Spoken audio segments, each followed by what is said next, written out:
So welcome to Memmingen, a beautiful little town in Bavaria, southern Germany. It may not be as famous as Munich or Berlin, but it's packed with history, a gorgeous market square and some incredible architecture.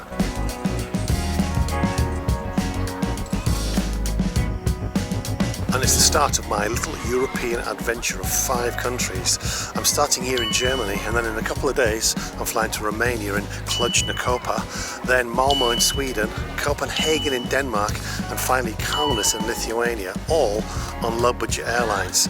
Yesterday's flight here from Manchester was £17. It'd be rude not to come here for £17.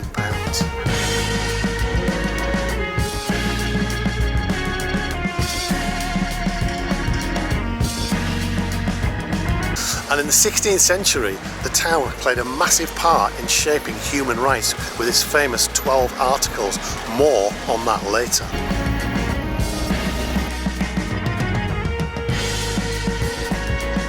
So click subscribe, hit like, and join me as we walk around Memmingen and find out whether it was worth coming here.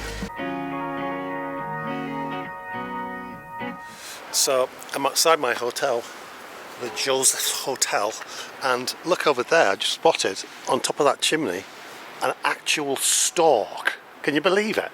A stork. It says they're often seen in Memmingen, nesting on rooftops, especially old gas storage facilities, and they catch some of the fish in the local rivers and streams. One thing I've noticed straight away is just how clean the streets of Memmingen are. Not a scrap of litter that I've seen. And I also really like the are they like manhole covers? They've got a really cool symbol on them. Let's have a look. There's one here.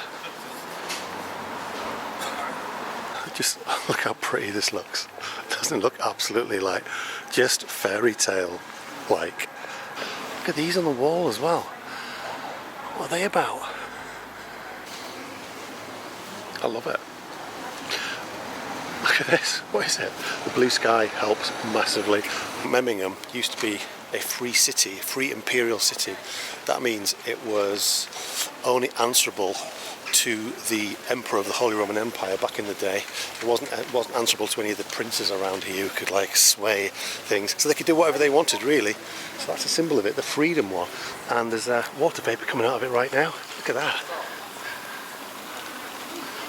Right, I'm in the heart of Memmingen, the town hall square, and just look at the absolute gorgeousness of all the buildings around here. It is stunning. 11 AM, so the bells are chiming, but I'm just going to look at the town hall. Look at it. It was built apparently during the time when it was a free imperial city, but it's actually got the coat of arms of the free city, and this was a symbol of it.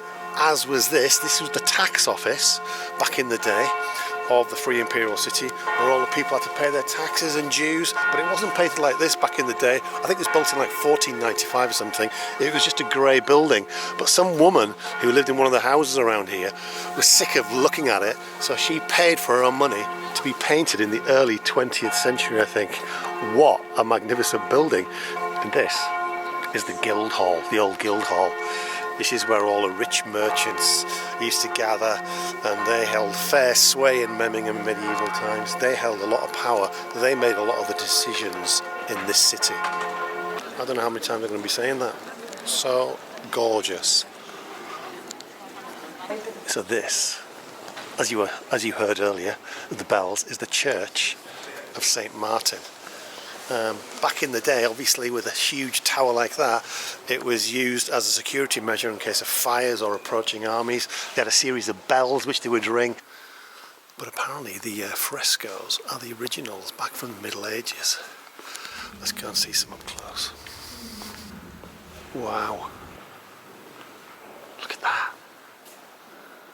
I love these carvings on the end of the pews. Looks like he's enjoying some choral singing. Amazing stained glass as well. Look at that. So that's the church done. But now, look at this building here. Apparently that colour is Venetian red, because There's a guy who was born in Memmingen, and for whatever reason he went to Venice and he made a fortune, I think, in the spice trade. But he came back and he wanted people to know, look, I'm a made man now. So he built this and coloured it Venetian red, and everyone knew, yeah, he is a rich guy. He told his story with this building, and it's now the town's museum. But actually what I'm going to is this monastery here, or the Children's Teaching Church, because of the fresco outside. I think from the 15th century, can you believe it? And it was painted by the same guy who painted the one on the clock tower that I've just seen earlier. But if you look on the left, there's like a saintly guy, and I think that was Saint Anthony. And the monks who commissioned this painting, the Antonite monks, they specialised in treating people who had a terrible disease. And there's a man now on crutches. Can you see him? Crutches there in his bad leg. And I think he's got it. This disease called Saint Anthony's fire. And they specialised in treating people. And people came from all around Europe to their hospital, which I'm going to show you soon. But Saint Anthony's fire, this medieval ailment, was quite common because it happened when people ate mouldy rye or other cereals, and it caused convulsions and gangrene. It was a really serious thing if they ate it by mistake. So yeah, they helped a lot of people with that ailment. And here is the hospital. This is it. And the Antonites, the monks, they had loads of these hospitals around Europe. I think over 300 of them. But look at that, imagine all these poor people in here with those ailments. I'm going to have a look inside, see what's going on.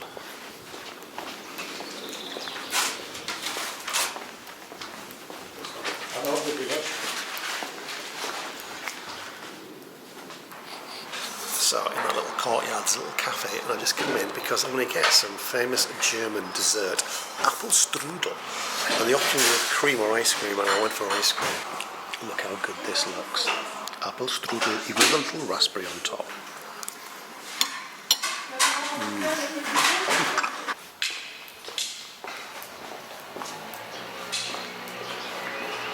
Right, I've just come to a statue of Duke Welf VI. And apparently he was the founder of Memmingen. And if you notice, in his hand he's holding a scantily clad young lady, because apparently he had an eye for the young ladies. So yeah, there he is, Welf VI. Now for a little bit of history of Memmingen. I think at the beginning of the video I mentioned something called the 12 Articles, and what happened was, back in medieval times there was a bunch of peasants, well actually one of them wasn't quite a peasant because he could read and write. They got together and they were thinking, you know, things are not right in Memmingen, other places are letting the peasants have a bit more power, so we want some. So they wrote the 12 Articles, and it had stuff like fair taxation, fair access to common lands, freedom to choose their own preachers, abolishment of unjust punishment. You can imagine those sort of punishment in medieval times. Anyway, it was at the start of the printing press, so they wrote these all down and then they sent them all around Europe, and it caused massive repercussions. The upshot was the rebellion was put down and thousands of peasants were put to death. But it sort of kick-started the human rights movement in Europe.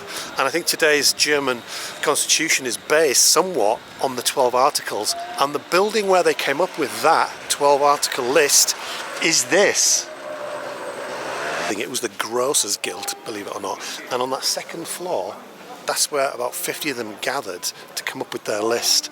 And there's a painting there of the leader, the one with the sort of scroll, and his sidekick, like a clergyman next to him, and then behind them the typical peasants with the weapons are about to bash someone's skull in. But yeah, history was made in that building there. 100,000 people died in the peasant uprisings. The article... Right, now I'm going to walk along Stadbach, the town stream, see what else we can find. But look how clean the water looks, there's fish in there. In times gone past, in medieval times, it wouldn't have been like this. It had stinking, it had been horrible, because people used to just chuck all of their dirty water. You can imagine, all the toilet water, washing water, all ended up in this. Hello, little duck. Come out the other side, there you go. So this part of the stream, I think, is where the Fischertag, the Fishermen's Festival, was held, where I think like a quarter of the population of Memmingen's got a population of about 44,000, jump into the river to catch all the trout that are being put in there. You see some trout there now.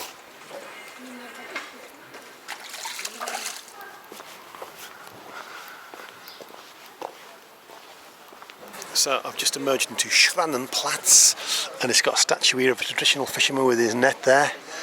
And back in the 17th century, I think, this was ruled by Sweden.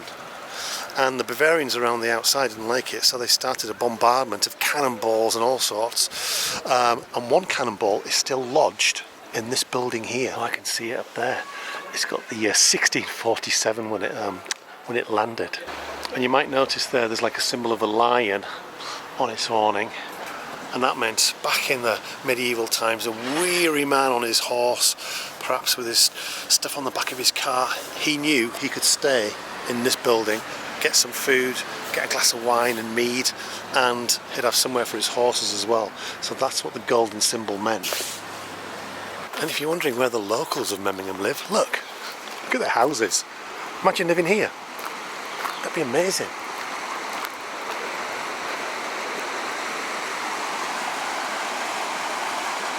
Just behind this corner is the 7-roofed house. Look at that. 3 on both sides and a roof on the top. Originally, it was like the Tanners Guild. So even though there's walls now in between the roofs, that was just open air where they would hang all the leather to dry. So yeah, the Tanners building. I'm going to attempt the impossible and try to buy some sort of sausage sandwich. Like the sausage sandwich? I did it. I bought it, €3.50. Sausage sandwich from Germany. And who doesn't like a bit of flesh? Heck.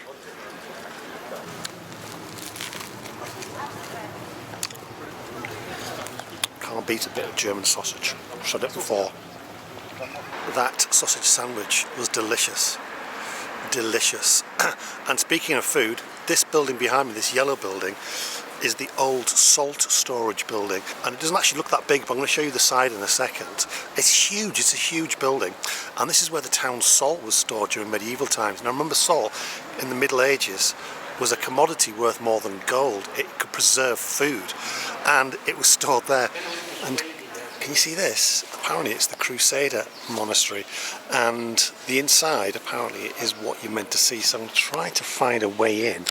Let's go.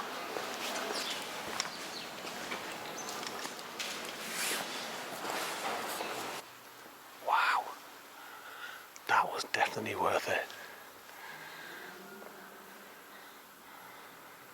Now, it might look like marble, but apparently it's plaster, which is easier to mould and colour. So yeah, it wasn't made by master sculptors, but by plasterers. And to think I almost walked past this building, just thinking it was a cafe. Crusader Monastery. You can go in there and see that. I was literally, well, you saw, I was the only person in there. Look at this. Storknest. You can see them up there, can't you? And just next to the storehouse, what do you think this building is? Do you think it's like an armory today? Nope. Indian restaurant. Royal India.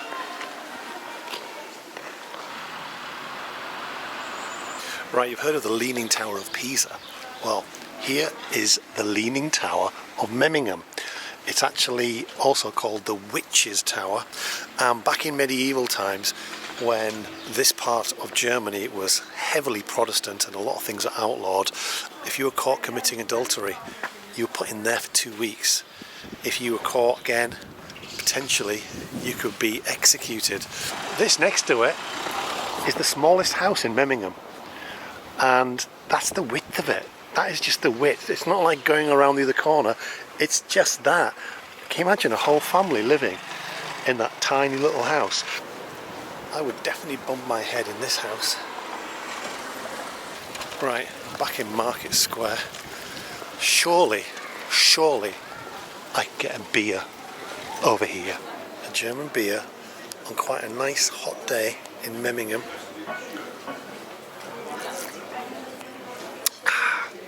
Very nice.